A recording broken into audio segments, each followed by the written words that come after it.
وعلى آله وأصحابه وأزواجه وذرياته وأهل بيته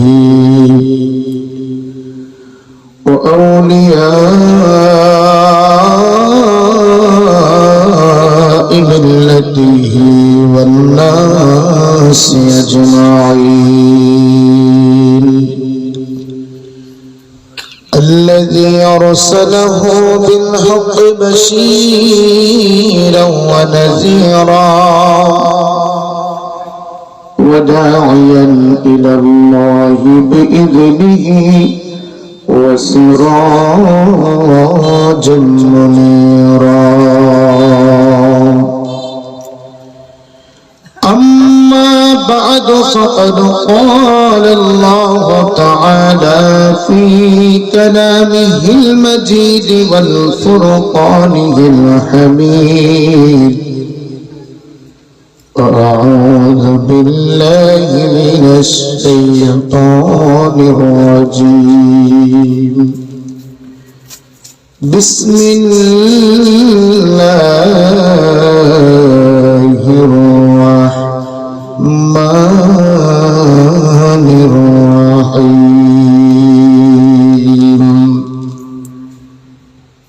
يومئذ تحدث أخبارها بأن ربك أوحى لها صدق الله مولانا العظيم وصدق رسوله النبي الكريم الحبيب قال رسول الله صلى الله عليه وسلم أول ما يحاسب العبد يوم القيامة الصلاة أو كما قال عليه الصلاة والسلام في شان حبيبه ومحبوبه ومعشوقه مخبرا وآمرا إن الله وملائكته يصلون على النبي يا أيها الذين آمنوا صلوا عليه وسلموا تسليما اللهم صل على سيدنا مولانا محمد وعلى آل سيدنا সকলে মুহাব্বতে জবানটা খুলে উচ্চ আওয়াজে পড়ি আল্লাহুম্মা সাল্লি আলা সাইয়্যিদিনা মাওলানা মুহাম্মদ ওয়া আলা আলি সাইয়্যিদিনা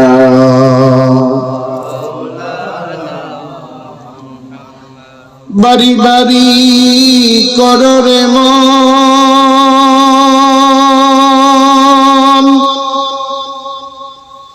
এই বাড়ি তো তোমার নাম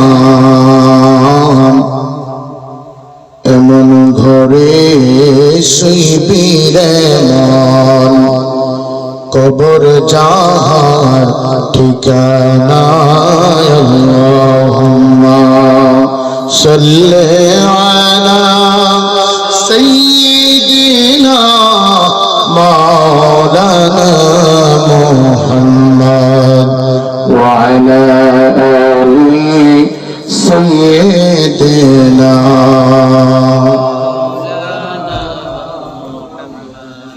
লক্ষ কোটি সালাম জানাই আমার জিন্দা নবীর কদমে যারু সিনায় নাজাত পাইব কবর হাসর মিজানে আল্লাহুম্মা সাল্লি আলা জোরে জোরে মোহাম্মতে জবান খুলে মাওলানা মুহাম্মদ ওয়া আলা আলি সাইয়্যিদিনা লা ইলাহা লা ইলাহা জোরে জোরে লা ইলাহা ভালো লাগে লা ইলাহা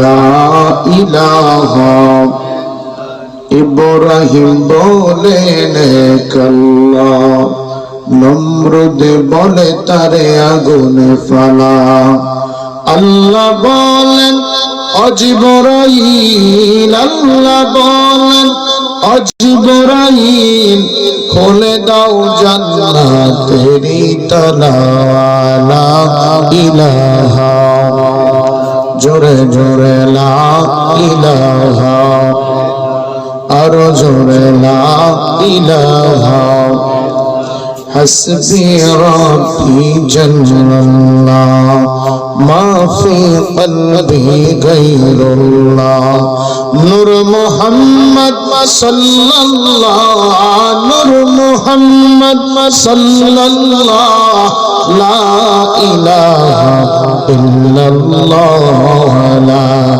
إله সবাই মিলে লা ইলাহা জোরে লা ইলাহা ভাইজান নামাজ রোজা সাইরো না তোমরা মা বাবার খেদমত ভুইলো না আমার নবীর দুরূদ সাইরো না আমার নবীর দুরূদ সাইরো না আমার নবী তোমায় সারবে না লা ইলাহা ইল্লাল্লাহ জোরে লা ইলাহা আমরা সবাই গুনাহগার আল্লাহ ডাকি আপনায় বারে বার মাফ করে দাও ও গো আল্লাহ মাফ করে দাও ও গো আল্লাহ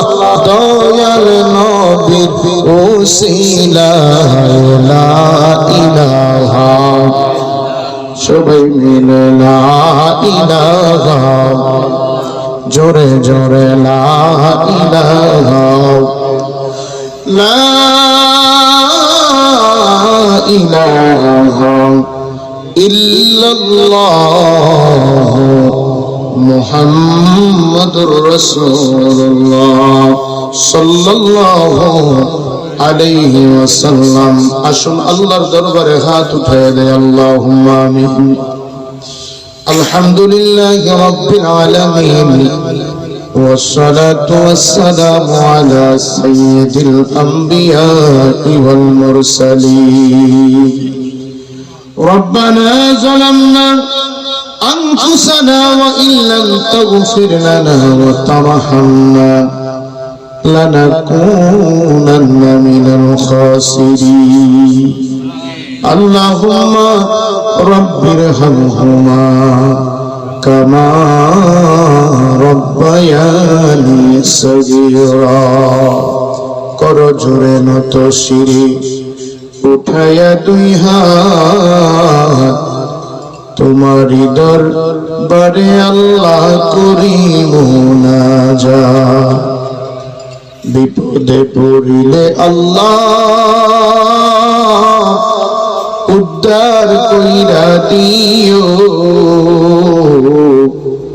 নবীজির খাতিরে হাসর পার করে দিও রব্বানা ইয়া রব্বানা ইয়া রব্বানা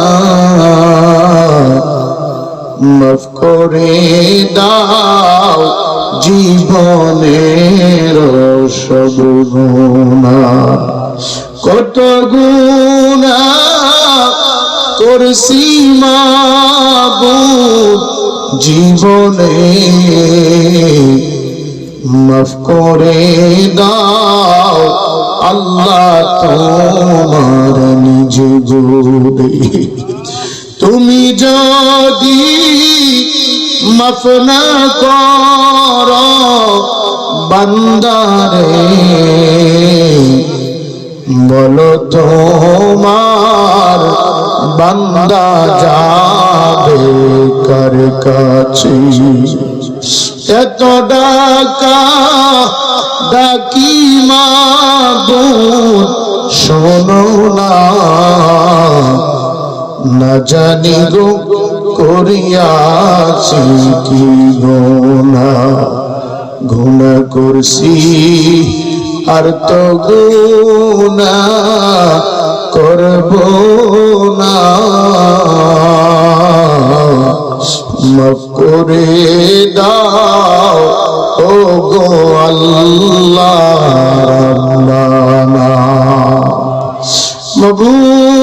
মাবুদ রে একটু মায়ার নজর দিয়ে তাকিয়ে দেখো আল্লাহ প্রতি বৎসরের মতো এই বৎসর মহাপবিত্র ঈদ মিলাদুন নবী সাল্লাল্লাহু আলাইহি ওয়াসাল্লাম উপলক্ষে ও সকল কবরবাসীদের রূহের মাগফিরাত কামনার্থে এই আনন্দপুর কেন্দ্রীয় কবরস্থান কমিটির উদ্যোগে আল্লাহ আজকের এই বাৎসরিক মাহফিলের আয়োজন করা হয়েছে।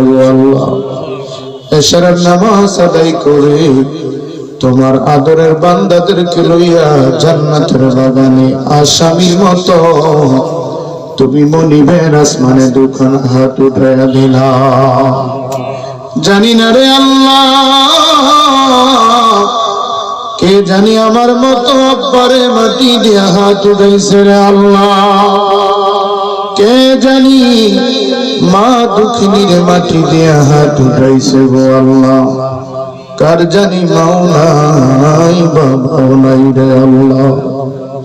ও আমার আনন্দপুর এলাকার বাবারা রে, আর কত রঙের বাজারে দোকানদারি করবা, আর কত মেলার মধ্যে সময় কাটাইবা, নজর করে দেখো তোমার মতো কত মানুষ আজকের এই গরুস্থানে অন্ধকার কবরে লাশ হইয়া শুইয়া রইছে। এগো আমার আনন্দপুরের মা বোনেরা গো, দুনিয়ার কাজকর্ম বন্ধ হয়েছে গো মা, মুনাজাত হইতেছে ঘরের কোনায় মুসলমানটা বিছাইয়া আমার সঙ্গে আমরার সঙ্গে দুইখানা হাত উঠাও না গো মা। জানি না গো মা আজকের মাহফিল জানি কার জন্য জীবনের শেষ মাহফিল হয়ে গেছে, কার জন্য জানি কুমিল্লার বাজারে সাদা কাফনের কাফড় হাজির হয়ে গেছে, কার জন্য জানি মসজিদের বারান্দার খাটিয়া বাড়ির উঠানে যাওয়ার তারিখ হয়ে গেছে। জানি না রে আল্লাহ কার মা বাবার কবরে কবরে জানি জাহান্নামের আগুন ধাউ ধাউ কইরা জ্বলে। কবরের আযাব যদি মানুষ দেখিত, ঘরবাড়ি সারিয়া পাগল হইত। আব্বা আম্মা আছে যারো আল্লাহ কবরে, মায়ার নজর করেন গো আল্লাহ তাদের, আদর করে বুঝছেন মাগো ও মা দুধ কলা খাবাইয়া এতিম বানাইয়া মা কোথায় লুকাইলা। মাথার গাম পায়ে ফেলে আব্বা আমরা রে মানুষ বানাইয়া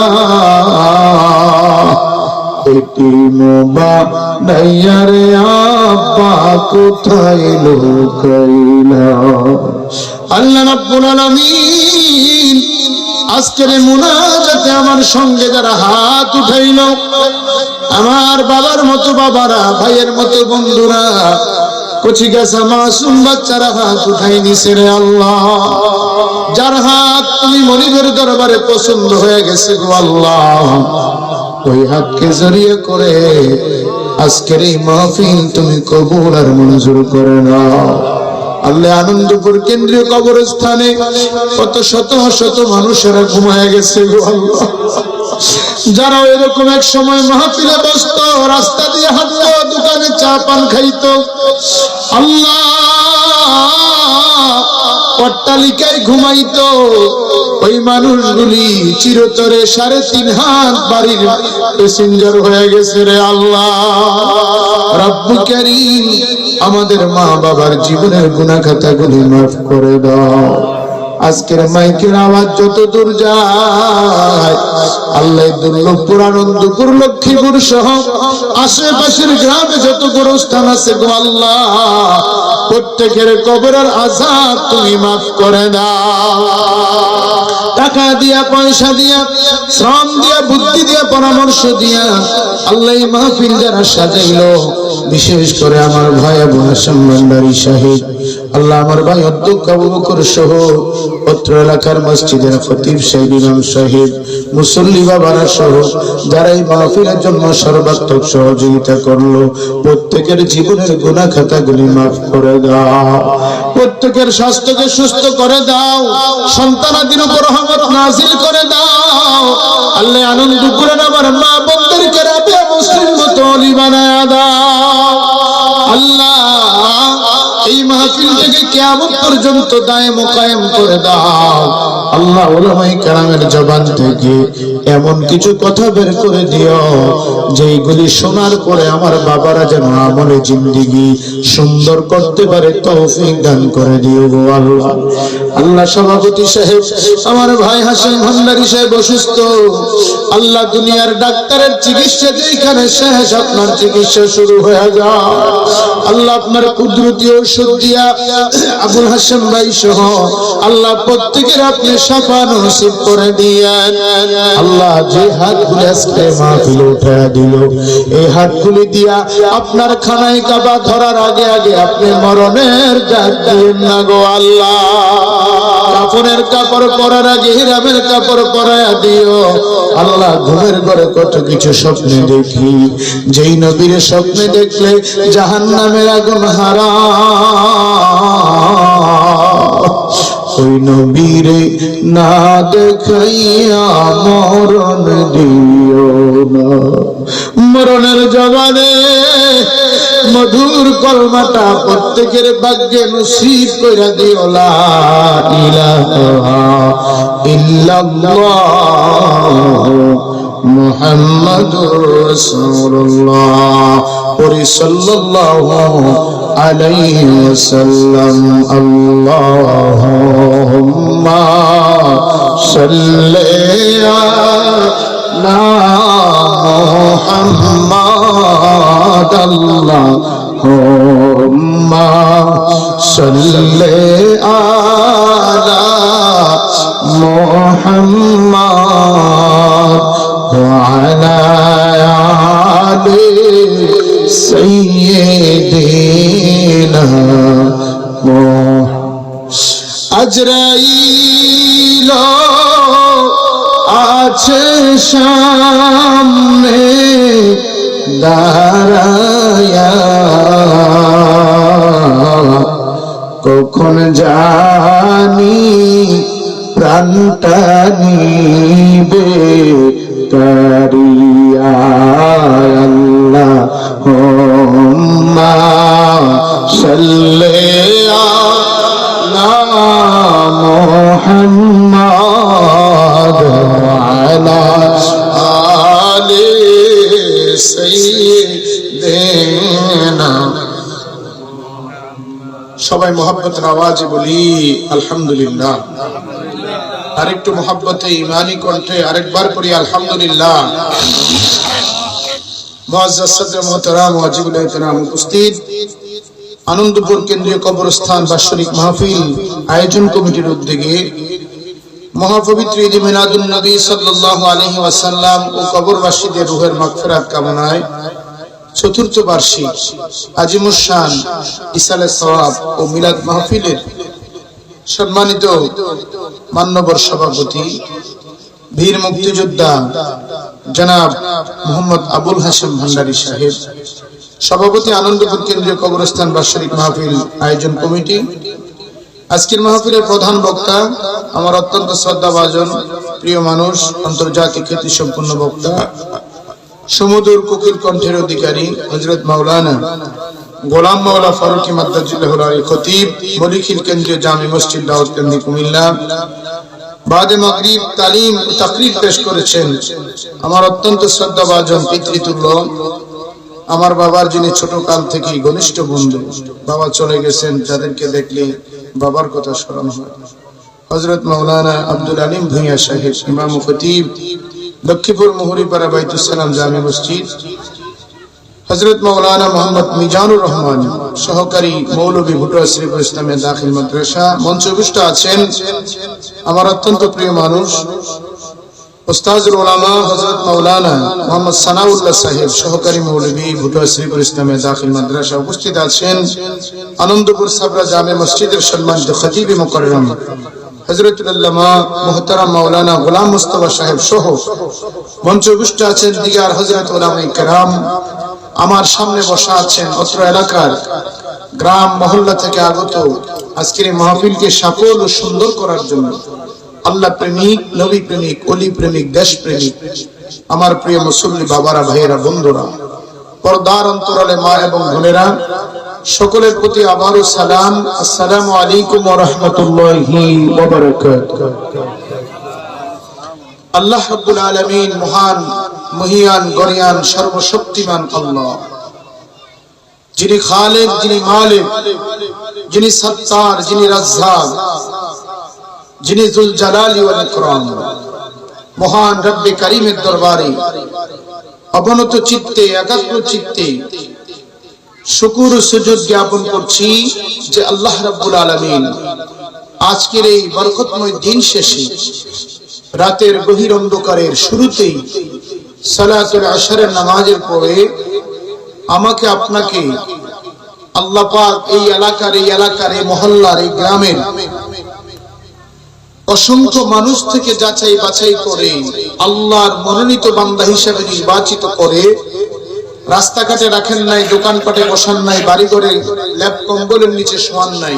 আল্লাহ পাক আজকের এই জান্নাতের বাগান, বেহেশতের একটি টুকরা, রিয়াজুল জান্নাত, আজকের এই বেহেশতের বাগানে আমাকে আপনাকে আসার ও বসার তৌফিকটুকু দান করেছেন। বলেন তো বাপ, আমরা খুশি না বেজার? একটু জোরে করে বলেন। গতকালকে ওটা ছিল একটা খোলা মাঠ, আগামী দিন ওটা খোলা মাঠ হয়ে যাবে, কিন্তু দেখেন আজকের এই জমিনটা এতই দামি। আমার নবী বলেছেন এই সমস্ত পৃথিবীর চাইতে সবচেয়ে দামি জায়গা হলো আজকের এই আনন্দপুরের এই বেহেশতের বাগানের এই সামিয়ানার নিচের জায়গাটা। একটু জোরে বলুন না সুবহানাল্লাহ। কারণ এই জান্নাতের বাগান এটা আমার আপনার কথা নয়, আজ থেকে ১৫০০ বছর আগে পেয়ারা নবী রাসূলুল্লাহ সাল্লাল্লাহু আলাইহি সাল্লামের নুরানি জবানে মুবারকে বলেছেন, উম্মত, যেখানে কোরআন ও হাদিসের আলোচনা হয় এই জায়গাটা দুনিয়ার কোনো জায়গা থাকে না, এই জায়গাটা হয়ে যায় একটি জান্নাতের বাগান। কিন্তু আজকে দুঃখজনক হলেও সত্য, মাহফিলের জায়গা অনেক সুন্দর হয়, দিন দিন প্রতি এলাকার মসজিদ সুন্দর থেকে সুন্দর হয়। বলেন তো মানুষ, মসজিদের মুসল্লি, মাহফিলের শ্রোতা বাড়ে না কমে? কথা বলেন না? কিন্তু আফসোস আজকে দেখেন দুনিয়ার কাজে মানুষের অভাব নাই। হাডুডু খেলা, গাডুডু খেলা, ক্রিকেট খেলা, ব্যাডমিন্টন খেলা, লুডু খেলা, আপনার ক্যারাম বোর্ড খেলার মধ্যে যাইয়া দেখেন মানুষের অভাব। বলেন তো এখানে সারা জীবন থাকলে একটা সওয়াব হবে? কথা বলেন। এখানে যারা বসে আছেন এই জায়গাটার কেমন গুরুত্ব আমার নবী বলেছেন, হে আমার সাহাবারা, এই উম্মত তোমরা যদি দুনিয়ায় কোন জান্নাতের বাগান দেখো, তোমরা আর হাঁটাচলা করিও না, সাথে সাথে জান্নাতের বাগানে বসে যাবে। তো বাগান কাকে বলা হয়? বাগান বলা হয় যেখান থেকে ফল আহরণ করা হয়। সুবহানাল্লাহ বলেন না। যেমন আম বাগানে আম, জাম বাগানে জাম, কলা বাগানে কলা, আনারস বাগানে আনারস। কথা বলেন ঠিক কিনা? ঠিক তদ্রুপ ভাবে আমার নবী বলেছেন, উম্মত যেখানে তোমরা জান্নাতের বাগান দেখবে, কোথাও আর হাঁটাচলা করবে না, দুনিয়ার কোনো কাজে তোমরা ব্যস্ততা থাকবে না, তোমরা সাথে সাথে বেহেশতের বাগানে বসে যাবে এবং এখান থেকে তোমরা জান্নাতের ফল আহরণ করবে। সুবহানাল্লাহ। তো সাহাবায়ে কেরাম বলতেছেন, ইয়া রাসূলুল্লাহ, এখানে ফল কোথায় পাবো? এখানে তো ফল নাই, হয়তো বা তাবারুক থাকলে মাহফিলের পরে তাবারুক আছে। কথা বলেন ঠিক কিনা? তখন তাবারুকও আছে, আবার আশিকি বিরিয়ানিও আছে, আছে না নাই? এখন মানুষটাই দেখবেন তাবারুক দেওয়ার 2-4-10 মিনিট আগে আইরে মানুষ আছে না নাই? কথা বলেন না। এজন্য বুখারী শরীফ, মুসলিম শরীফের প্রথম হাদিস শরীফটি হচ্ছে ক্বালা রাসূলুল্লাহ সাল্লাল্লাহু আলাইহি সাল্লাম, ইন্নামাল আ'মালু বিন্নিয়াত। প্রতিটি কাজ নিয়তের উপর নির্ভর করে। এখন যারা বসে আছেন, বলেন তো আল্লাহ দেখে কি দেখে না? জোরে বলেন। যারা লাস্টে আসবে তাবারুকের জন্য, আল্লাহ তাদেরকে দেখে কি দেখে না? প্যারা হাজিরিন, সম্মানিত উপস্থিতি।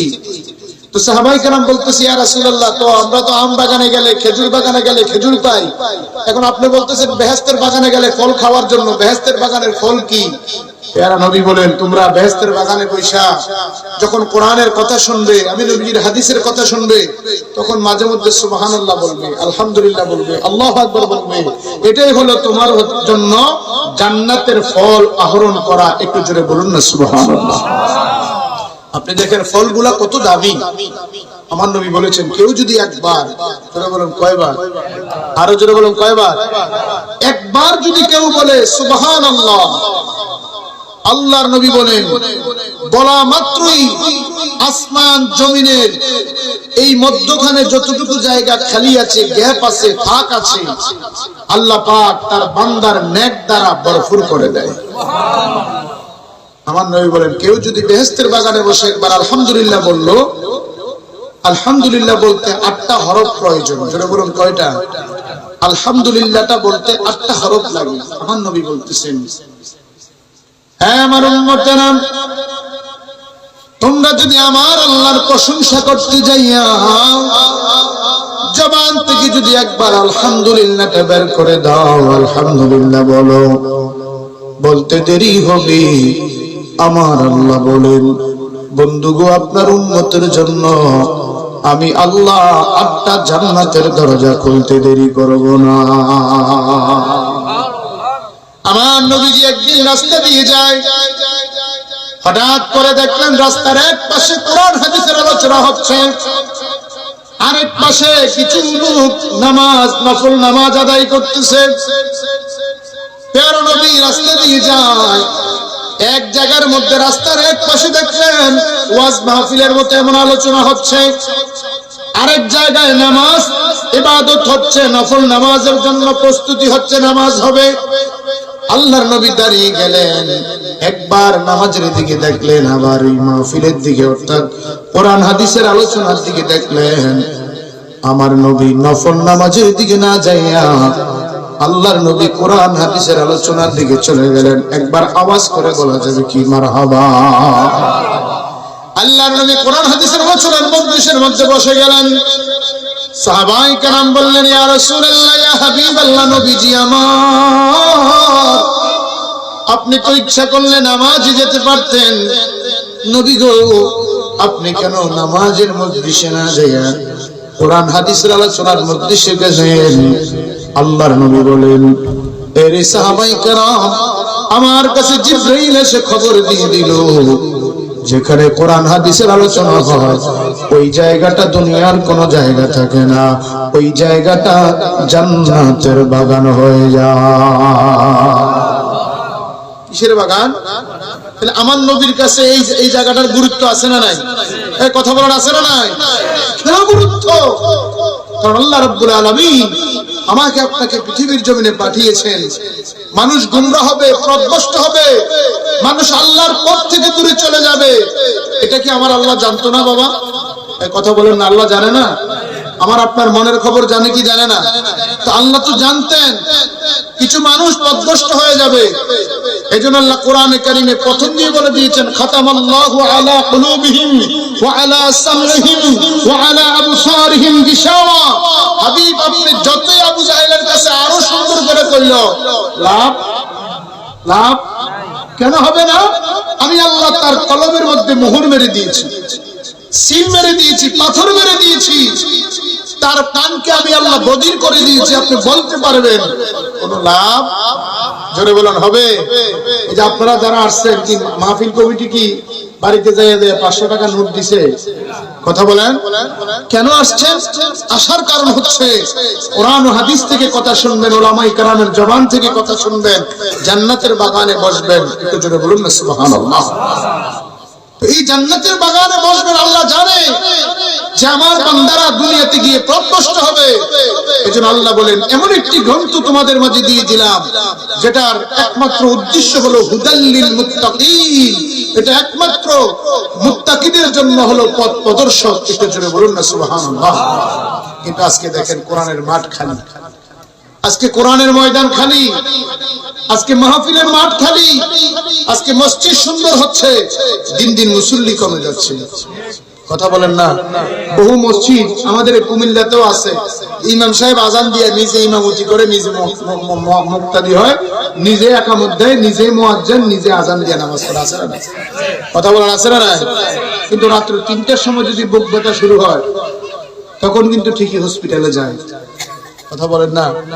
কিন্তু দেখেন আজকে আফসোস, আজকে দেখেন এই বেহেশতের বাগানগুলি খালি। আল্লাহ পাক আমাদের যাদেরকে আসার মতো সুযোগ করে দিয়েছেন, আর এটাই ইচ্ছা করলে সবাই আসতে পারে না, এটাতে তারাই আসবে আল্লাহ যাদেরকে পছন্দ করবে। সুবহানাল্লাহ বলেন না?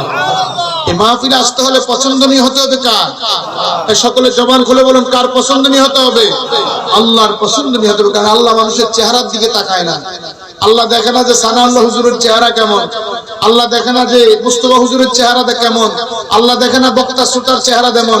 আল্লাহ বলেন, আমি দেখি মানুষের অন্তর। কথা বলেন ঠিক কিনা? এজন্য আমার নবী যখন এই মাসটার নাম হচ্ছে মেরাজের মাস। কথা বলেন কিসের মাস?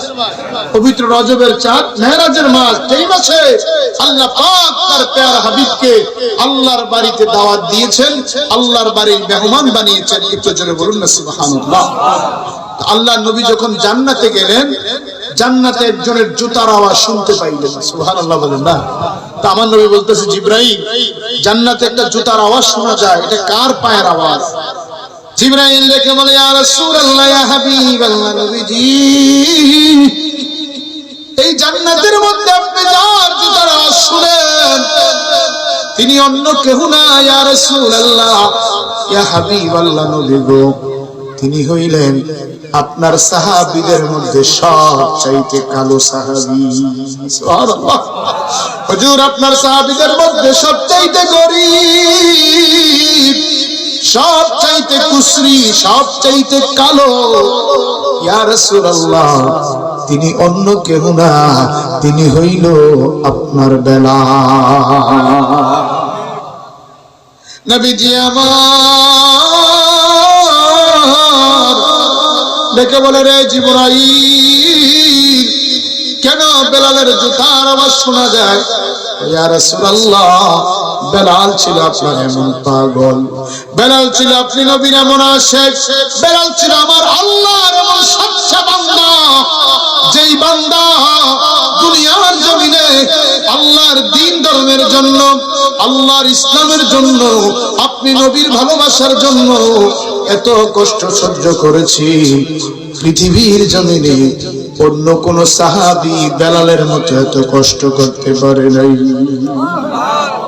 আজকে দুনিয়ার মুসলমান কত রকমের পোশাক গায়ে দাও, কত শীতের সময় শীতের পোশাক, গরমের সময় গরমের পোশাক, কোন সময় কোন জিনিসটা গায়ে লাগাইলে তোমার শান্তি লাগবে, আরাম লাগবে, এটা তুমি বুঝলা, কিন্তু কোন কাজটা করলে আমার আল্লাহ তোমাকে পছন্দ করবে, এইটা তুমি বান্দা বুঝতে পারলা না। ঠিক কিনা বলেন? কোন কাজটা করলে আল্লাহ পছন্দ করবে এটা বুঝতে পারলা না। তুমি তোমার নিজেরটাই বুঝবা।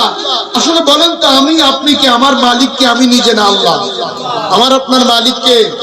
আমরা দুনিয়াতে থাকতে হবে কার পছন্দ নিয়ে? জোরে বলেন, কার পছন্দ? হযরত বেলাল যখন আল্লাহর পছন্দের বান্দা হয়ে গেলেন, গরম শীত যখন গরম করে তার জিহ্বার মধ্যে ঢুকিয়ে দিলেন, আর সারছে আমরা জিহ্বাতে, এত গরম তো দূরের কথা, আল্লাহ না করুক যদি কোনো ইমাম সাহেবের হুজুরও দাওয়াত দেন, এমন সময় যদি ঘরের কেউ অসুস্থ হয়, মাঝে মধ্যে অনেক জায়গায় খবর হয় হুজুর আজকে খানা, তো আমি হুজুর কিছুদিন আগে হুজুরের সাথে আমার দেখা, হুজুর আমি হোটেলে ভাত খান কেন? হুজুর যার বাড়িতে খানা তার বউ অসুস্থ, এর লেগে কেউ খানায় খাওয়াইতো না। এরকম আছে না নাই? কথা বলার আছে না নাই? পরে মুসলমান আজকে দেখেন আমরা এমন মুসলমান হইলাম, নিজেরটা শুরু আনাই বুঝলাম, কিন্তু এটা বুঝলাম না যে এই দুনিয়াতে যত কিছুই করি না কেন, থাকার মতো কোনো জায়গা এই পৃথিবীতে, লুকানোর মতো কোনো জায়গা এই পৃথিবীতে, থাকার মতো কোনো ব্যবস্থা। আপনি সিঙ্গাপুরে যাবেন, আপনি মাউন্ট এলিজাবেথ হসপিটালে যাবেন, আপনি এভার কেয়ারে যাবেন, ইউনাইটেডে যাবেন, কারণ গত কয়েকদিন আগে আমাদের এই বাংলাদেশের সাবেক 3 বারের প্রধানমন্ত্রী ইন্তেকাল করেছে, ঠিক কিনা বলেন? 3 বার প্রধানমন্ত্রী ছিল, শুধু বাংলাদেশের না, উনি যদি গোটা পৃথিবীর প্রধানমন্ত্রী হতেন, বলেন তো মরণ থেকে বাঁচার কোন রাস্তা? এই কথা বলেন, রাস্তা? কিন্তু দেখেন আমাদের মধ্যে অনেকে আছে মনে করছে যে সার্জেল খাইলে আর স্যাকলো খাইলে গ্যাস্ট্রিক চিরতরে ভালো হয়ে যাবে, এরকম নিয়ত আছে না? তো সার্জে খাইলেই তো শেষ। আরে বাবা, সার্জেলে কাজ হবে না, কাজ করবে যিনি, বলেন তিনি কে? এই জবান খুলে বলেন তিনি কে? আজকে যে মাহফিলটা হচ্ছে, এই মাহফিলটা হচ্ছে সবচেয়ে গুরুত্বপূর্ণ মাহফিল। বলে কেন? কারণ মাহফিলের 2টা বিষয়। কয়টা বিষয়? কথা বলেন বাবা, কয়টা?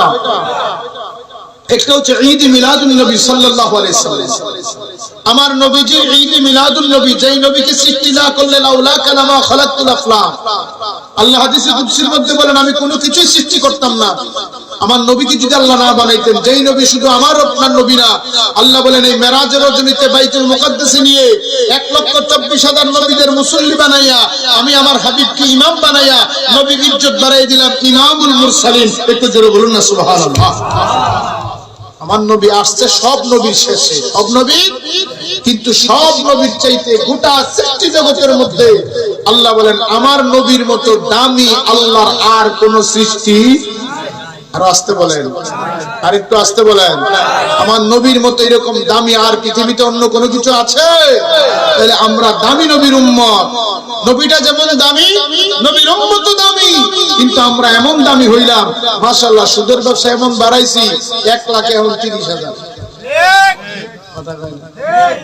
আসেনি আসেনি নামনগর এলাকা নাই মনে, আমরা আনন্দপুর আবার সুদের ব্যবসা নাই, কথা কন না? আসেনি? এক লোক চাকরি করছে 40 বছর, জোরে বলেন কয় বছর?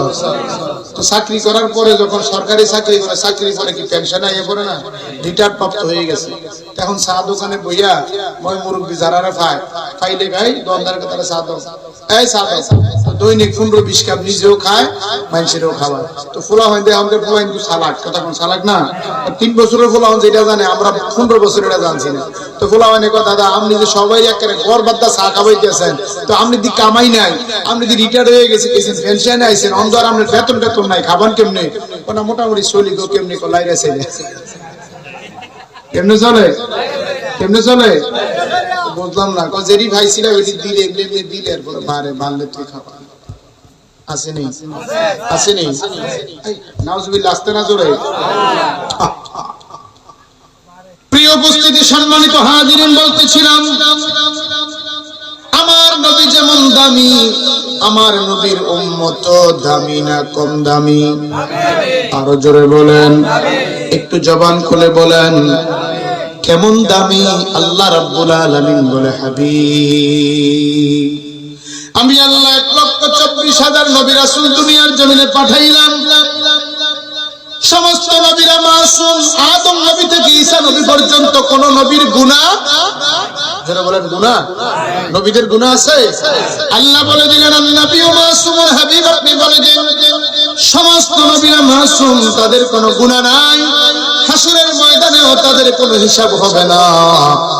আমার আল্লাহ যেই দিন হাসরের মাঠ কায়েম করবেন, যেই দিন কিয়ামতের ময়দানে সব মানুষকে আমার আল্লাহ একত্রিত করবেন গো, আল্লাহ পাক সর্বপ্রথম নবীদেরকে ডাক দিবেন, ও আমার পয়গম্বররা কোথায়? নবীরা বলবেন আল্লাহ আমরা লাব্বাইক হাজির। আমার আল্লাহ বলে নবীরা তোমাদের কোনো হিসাব নাই, তোমাদের কোনো গুনাহ নাই, আমি আল্লাহ বিচার শুরু করার আগে তোমাদেরকে বেগুনাহ মাসুম বানায়া আমি আল্লাহ তোমাদেরকে জান্নাতে ঘোষণা দিয়ে দিলাম। সমস্ত নবীরা খুশিতে আত্মহারা হয়ে যাবেন, দৌড়ে জান্নাতের গেটের সামনে হাজির হয়ে যাবে।